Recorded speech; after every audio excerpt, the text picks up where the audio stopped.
வணக்கம். இன்றைய முக்கிய செய்திகள். தமிழகத்தில் 12ஆம் வகுப்பு பொதுத் தேர்வில் தேர்ச்சி பெறாத மாணவர்கள் வருகின்ற 18ஆம் தேதி முதல் 30ஆம் தேதி வரை மேல்நிலை துணைத் தேர்விற்கு விண்ணப்பிக்கலாம் என்று தெரிவிக்கப்பட்டுள்ளது. திருச்சி கிழக்கு தொகுதியை முதலமைச்சர் விஜய் அவர்கள் ராஜினாமா செய்ததை தொடர்ந்து திருச்சி கிழக்கு தொகுதி காலியாக உள்ளதாக அறிவிக்கப்பட்டுள்ளது. 3 IPS அதிகாரிகளை பணியிட மாற்றம் செய்து தமிழ்நாடு அரசு உத்தரவு பிறப்பித்துள்ளது.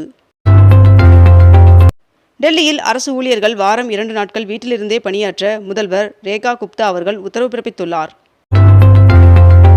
அரசு ஊழியர்களுக்கு மற்றும் ஆசிரியர்களுக்கு 2% அகவிலைப்படியை உயர்த்தி தமிழ்நாடு அரசு அறிவித்துள்ளது. 58% உள்ள அகவிலைப்படியை 60% உயர்த்தி வழங்கப்படும் என்றும், மேலும் இந்த உயர்வு ஜனவரி 1ஆம் தேதியிலிருந்து கணக்கிடப்படும் என்றும் தெரிவிக்கப்பட்டுள்ளது. மே மாதத்திற்கான கலைஞர் மகளிர் உரிமை தொகை பயனாளிகளின் வங்கிக் கணக்கில் 1000 ரூபாய் விரைவில் வரவு வைக்கப்படும் என்று முதலமைச்சர் விஜய் அவர்கள் தெரிவித்துள்ளார். மேலும் பெண்களுக்கு மாதந்தோறும் 1000 ரூபாய் உரிமை தொகையாக வழங்கப்பட்டு வரும் கலைஞர் மகளிர் உரிமை தொகை திட்டத்தினை மறுசீரமைப்பு செய்ய அரசிற்கு உரிய கால அவகாசம் தேவைப்படுகிறது என்றும் தெரிவித்துள்ளார். ஊட்டி ரோஜா பூங்காவில் இன்று 21வது ரோஜா கண்காட்சி தொடங்கியது. கேரள காங்கிரஸ் சட்டப்பேரவை உறுப்பினர்களின் தலைவராக VT சதீசன் அவர்கள் நியமிக்கப்படுவதாக காங்கிரஸ் தலைமை அறிவித்துள்ளது. தவேக ஆட்சிக்கு வந்த நிலையில் கல்லூரி மாணவர்களுக்கான உதவித்தொகை 1000 ரூபாய் வரவு வைக்கப்பட்டுள்ளதாக தெரிவிக்கப்பட்டுள்ளது. தமிழகத்தில் 21 வயதிற்கு உட்பட்டோருக்கு மது விற்பனை தடை செய்யப்பட்டுள்ளது. வருகின்ற 26ஆம் தேதி அசாம் சட்டப்பேரவையில் பொது சிவில் சட்ட மசோதா தாக்கல் செய்யப்பட உள்ளதாக அம்மாநில முதல்வர் தெரிவித்துள்ளார். திமுக தலைவர் மு.க. ஸ்டாலின் அவர்களின் தலைமையில் அக்கட்சியின் மாவட்ட செயலாளர்கள் கூட்டம் தொடங்கியது. இந்தியாவில் செப்டம்பர் 30ஆம் தேதி வரை சர்க்கரை ஏற்றுமதிக்கு தடை விதித்துள்ளது ஒன்றிய அரசு.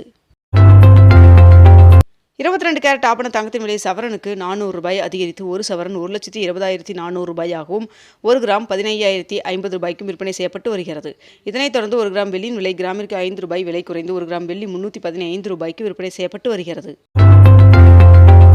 பண்ருட்டி அருகே உள்ள தென்பெண்ணை ஆற்றில் 50,000 ஆண்டுகள் பழமையான பழைய கற்கால ஆயுதம் கண்டெடுக்கப்பட்டுள்ளதாக தகவல் வெளியாகியுள்ளது. விமான எரிபொருள் விலை உயர்வால் சர்வதேச விமான சேவைகளை ஏர் இந்தியா நிறுவனம் குறைக்க உள்ளதாக தகவல் வெளியாகியுள்ளது. நாடு முழுவதும் அமுல் நிறுவனத்தின் பால் விலை லிட்டருக்கு 2 ரூபாய் உயர்த்தப்பட்டுள்ளது. முதலமைச்சர் விஜய் அவர்கள் தமிழக சட்டசபையில் 144 பேர் ஆதரவை பெற்று பெரும்பான்மையை நிரூபித்துள்ளார். அதிமுகவில் CV சண்முகம் மற்றும் SP வேல்மணி ஆகியோருக்கு ஆதரவாக செயல்பட்ட 26 மாவட்ட செயலாளர்களின் பதவிகளை பறித்து அவர்களுக்கு பதிலாக 17 புதிய மாவட்ட செயலாளர்களை நியமித்து அக்கட்சியின் பொதுச் செயலாளர் எடப்பாடி பழனிசாமி அவர்கள் உத்தரவிட்டுள்ளார். தமிழகத்தில் தஞ்சாவூர், திருவாரூர், நாகப்பட்டினம், மயிலாடுதுறை, புதுக்கோட்டை மற்றும் காரைக்கால் ஆகிய பகுதிகளில் இன்றும் நாளையும் கனமழை பெய்ய வாய்ப்புள்ளதாக வானிலை மையம் தகவல் தெரிவித்துள்ளது. சென்னையில் 13 புறநகர் ரயில் நிலையங்களில் 495 CCTV கேமராக்கள் பொருத்தும் பணி துவங்கியது. தமிழகத்தில் 12ஆம் வகுப்பு பொதுத் தேர்விற்கான தற்காலிக மதிப்பெண் சான்றிதழ் விநியோகம் தொடங்கியது. போர் பதற்றம் நீடித்தபடியே இருந்தால் இந்தியாவில் எரிபொருள் விலை உயர்வை தவிர்க்க முடியாது என்று RBI கவர்னர் தெரிவித்துள்ளார். இறக்குமதியை குறைக்கும் 37,500 கோடி ரூபாய் மதிப்பிலான நிலக்கரியை வாயுவாக்கும் திட்டத்திற்கு மத்திய அரசு ஒப்புதல் வழங்கியுள்ளதாக தகவல் வெளியாகியுள்ளது. ரஷ்ய வெளியுறவு அமைச்சர் பிரிக்ஸ் கூட்டத்தில் பங்கேற்பதற்காக இந்தியா வந்தடைந்துள்ளார். அதிமுக பொதுச் செயலாளர் எடப்பாடி பழனிசாமி அவர்கள் எங்களை நீக்கியது செல்லாது என்று CV சண்முகம் அவர்கள் தெரிவித்துள்ளார். தமிழக அரசின் புதிய தலைமை வழக்கறிஞராக விஜய் நாராயணன் அவர்கள் நியமனம் செய்யப்பட்டுள்ளார். 2026-27ஆம் ஆண்டிற்கான காரிஃப் பருவத்தில் நெல்லுக்கான குறைந்தபட்ச ஆதரவு விலை குவிண்டாலுக்கு 72 ரூபாயை உயர்த்த டெல்லியில் பிரதமர் நரேந்திர மோடி அவர்களின் தலைமையில் நடைபெற்ற ஒன்றிய அமைச்சரவை கூட்டத்தில் ஒப்புதல் வழங்கப்பட்டுள்ளது. நீட் தேர்வை முழுமையாக ரத்து செய்ய கோரி ஒன்றிய அரசிற்கு முதல்வர் விஜய் அவர்கள் கடிதம் எழுதியுள்ளார். ஜோதிடர் ரதன் பண்டிட் அவர்களின் நியமனம் ரத்து செய்யப்பட்டுள்ளது.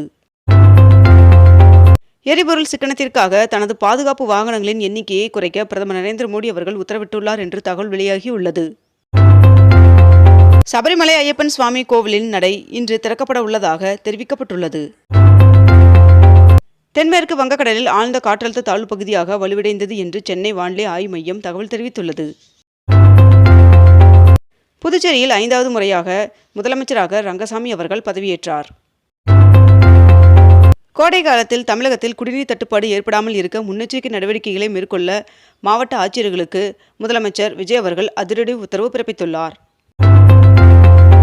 நாடு முழுவதும் 12ஆம் வகுப்பு CBSE பொதுத் தேர்வு முடிவுகள் வெளியானது. தங்கத்தின் மீதான இறக்குமதி வரியை 6%லிருந்து 15% உயர்த்தியது மத்திய அரசு.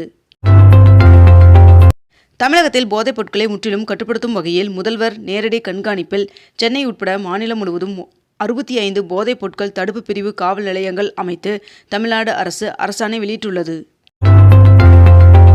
வருகின்ற ஜூன் 1ஆம் தேதி முதல் பெண்களுக்கு இலவச பேருந்து பயணம் என்று மேற்கு வங்கம் அறிவித்துள்ளது. நீட் UG 2026ஆம் ஆண்டிற்கான தேர்வு ரத்து செய்யப்பட்டதற்கு MP கமலஹாசன் அவர்கள் கடும் எதிர்ப்பு தெரிவித்துள்ளார். அமீரகம், ஸ்வீடன், நார்வே உட்பட 5 நாட்களுக்கு பிரதமர் நரேந்திர மோடி அவர்கள் வருகின்ற 15ஆம் தேதி முதல் 20ஆம் தேதி வரை 5 நாடுகளில் 6 நாட்கள் அரசுமுறை சுற்றுப்பயணம் மேற்கொள்ள உள்ளார் என்று தகவல் வெளியாகியுள்ளது. கோடை விடுமுறை, முகூர்த்த தினம், வார இறுதி நாட்கள் முன்னிட்டு சிறப்பு பேருந்துகள் இயக்கப்படும் என்று அரசு போக்குவரத்து கழகம் அறிவித்துள்ளது. பொன்னேரியில் அமைந்துள்ள கிருஷ்ண பெருமாள் சுவாமி கோவிலின் சித்திரை பிரம்மோற்சவத்தை முன்னிட்டு தெப்பம் உற்சவம் கோலாகலமாக நடந்தது. இந்திய அரசிடம் 60 நாட்களுக்கு தேவையான கச்சா எண்ணெயும் 45 நாட்களுக்கு தேவையான LPG எரிவாயும் கையிருப்பு உள்ளதாக ஒன்றிய அமைச்சர் ஹர்தீப் சிங் அவர்கள் தகவல் தெரிவித்துள்ளார். கோவையில் உள்ள வெள்ளியங்கிரி மலைக்கு பக்தர்கள் செல்வதற்கு இன்று முதல் தற்காலிக தடை விதிக்கப்படுவதாக தெரிவிக்கப்பட்டுள்ளது. இந்த ஆண்டிற்கான பருவமழை முன்கூட்டியே பெய்ய வாய்ப்புள்ளதாக வானிலை மையம் தகவல் தெரிவித்துள்ளது. தமிழகத்தில் டாஸ்மாக் கடைகளை 2 மணி நேரம் குறைக்க தமிழக அரசு முடிவு செய்துள்ளதாக தகவல் வெளியாகியுள்ளது. இலங்கை கடற்படையால் சிறைப்பிடிக்கப்பட்டுள்ள தமிழ்நாடு மீனவர்களை விடுவிக்க வலியுறுத்தி முதலமைச்சர் விஜய் அவர்கள் கடிதம் எழுதியுள்ளார். சென்னை வேளச்சேரி இல்லத்தில் VCK தலைவர் திருமாவளவன் அவர்களை முதலமைச்சர் விஜய் அவர்கள் நேரில் சந்தித்தார். IAS அதிகாரிகளை பணியிட மாற்றம் செய்து தமிழ்நாடு அரசு உத்தரவிட்டுள்ளது. மேற்காசிய போர் சூழல் மோசமாகி வருவதால் வெளிநாட்டு தயாரிப்பு பொருட்களை தவிர்ப்போம் என்று குஜராத்தில் மீண்டும் பிரதமர் நரேந்திர மோடி அவர்கள் வலியுறுத்தியுள்ளார். சென்னை விமான நிலையம் மற்றும் கிளாம்பாக்கம் பேருந்து நிலையத்தை இணைக்கும் மெட்ரோ ரயில் திட்டத்திற்கான ஆரம்ப கட்ட நடவடிக்கைகள் தொடங்கி நடைபெற்று வருவதாக தகவல் வெளியாகியுள்ளது. இத்துடன் இன்றைய தலைப்புச் செய்திகள் நிறைவடைகின்றன. மேலும் இதுபோன்ற அண்மை தகவல்களை உடனுக்குடன் தெரிந்து கொள்ள அக்னிபூ சேனலை சப்ஸ்கிரைப் செய்து கொண்டு தொடர்ந்து இணைந்திருங்கள். நன்றி, வணக்கம்.